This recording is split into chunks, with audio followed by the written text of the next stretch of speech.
ভাইরা আমার, বোনেরা তোমার, বউরা আমার।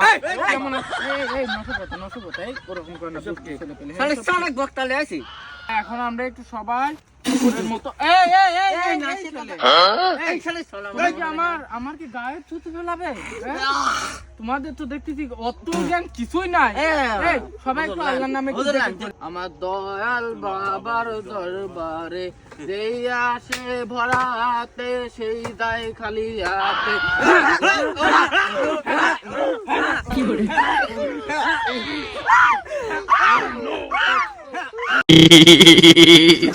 哎呀，哎呀，我给，细了。